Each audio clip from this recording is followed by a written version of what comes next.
औज़ुबिल्लाहिमिनश्शैतानिर्रजीम बिस्मिल्लाहिर्रहमानिर्रहीम।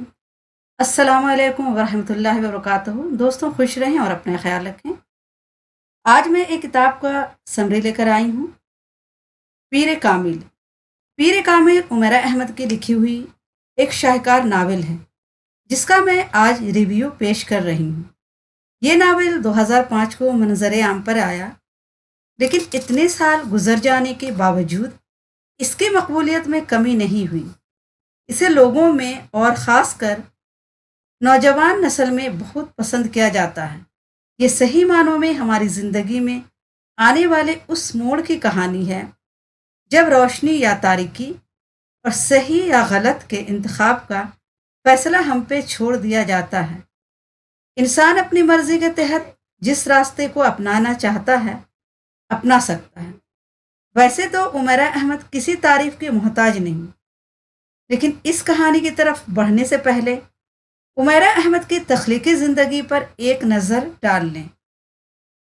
दोस्तों, इस मौजू पर आगे बढ़ने से पहले आपसे गुजारिश करूंगी कि आप अगर हमारे चैनल पर नए हैं तो प्लीज़ सब्सक्राइब करें, लाइक करें और अपने दोस्तों को ये वीडियो ज़्यादा से ज़्यादा शेयर करें।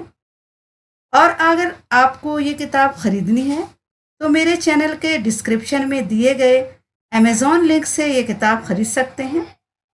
उमैरा अहमद का कहना है कि उन्होंने लिखने का आगाज़ महज अपनी लिखाई बेहतर करने के लिए किया था, लेकिन जल्द ही इनकी लिखी हुई कहानियाँ बहुत पसंद की जाने लगी। चंद ही सालों में उन्होंने कई नावल लिख डाले। अमरबेल, मनसलवा और ला हासिल जैसे नावल सहरे फहरिस्त हैं। उमैरा अहमद को इस बात का क्रेडिट जाता है कि वो इन चंद लिखने वालों में से एक हैं जिन्होंने मशहूर फिक्शन में रूहानियत और तसव्वुफ के मौज़ूआत को बहुत महारत से अपनी कहानियों का हिस्सा बनाया है और ऐसे अंदाज से पेश किया कि पढ़ने वाला बहुत आसानी से इनके किरदारों के साथ खुद को जोड़ पाता है।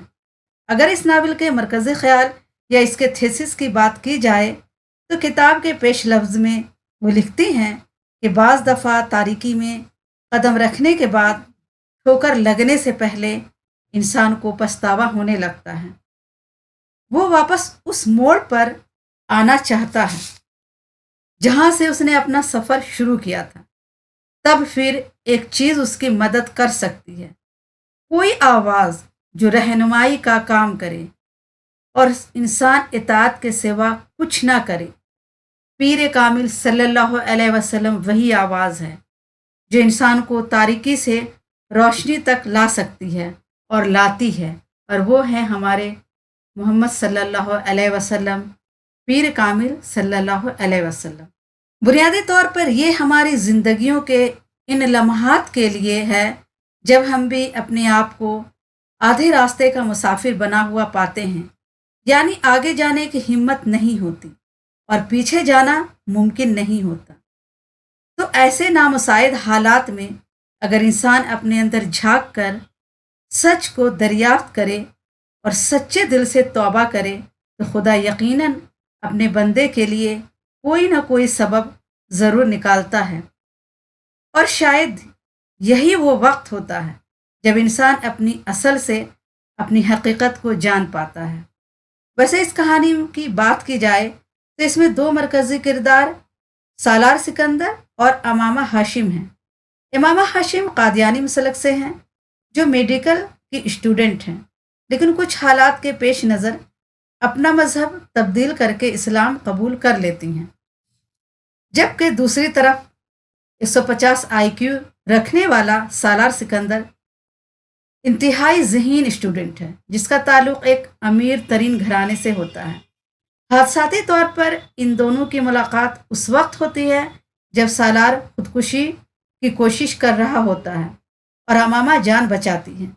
बज़ाहिर इन दोनों की ज़िंदगियाँ एक दूसरे से मुतज़ाद हैं, यानी बिल्कुल अलग हैं, लेकिन किस्मत की कमज़रीफ़ी वो एक दूसरे के करीब किस तरह से आते हैं, इनकी ज़िंदगियों में किस किस तरह परेशानियाँ आती हैं, और ख़ास तौर पर ये कि इस किताब का उन्वान पीर कामिल इनकी ज़िंदगियों पर कैसे असरअंदाज होता है, ये सब कुछ आपको नावल पढ़कर ही पता चलेगा।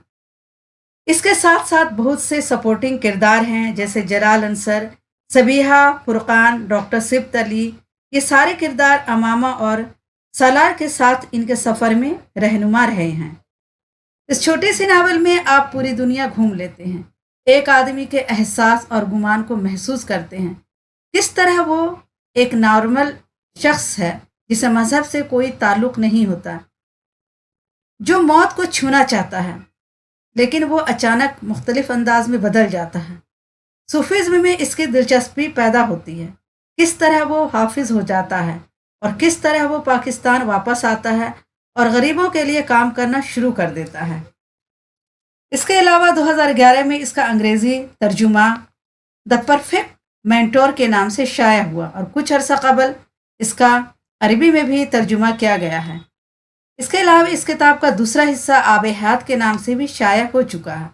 آخر میں یہ کہ ہمیں بھی اپنی زندگیوں میں اس موڑ کا انتظار کرنا چاہیے جب روشنی یا تاریکی کا فیصلہ ہم پر چھوڑ دیا جاتا ہے۔ ہم چاہے تو اس روشنی کا انتخاب نہ کریں، لیکن کم سے کم اتنی کوشش ضرور کریں کہ جو لوگ اس راستے کا انتخاب کریں اس کے لیے راہ میں روڑے نہ اٹکائیں اور احزاب کا جنگ لڑنے والوں کے لیے بنو قریظہ نہ بنیں۔ امید ہے یہ کتاب آپ کو ضرور پسند آئی ہوگی۔ اگر پسند آئے تو آپ ہمیں کمنٹ باکس میں ضرور ایک رائے لکھیں اپنی، اور اپنی رائے سے آگاہ کریں۔ اور اگر آپ یہ کتاب خریدنا چاہتے ہیں تو پلیز ہمارے کمنٹ باکس میں دے ہوئے امیزون کے لنک سے اس کتاب کو آپ منگوا سکتے ہیں۔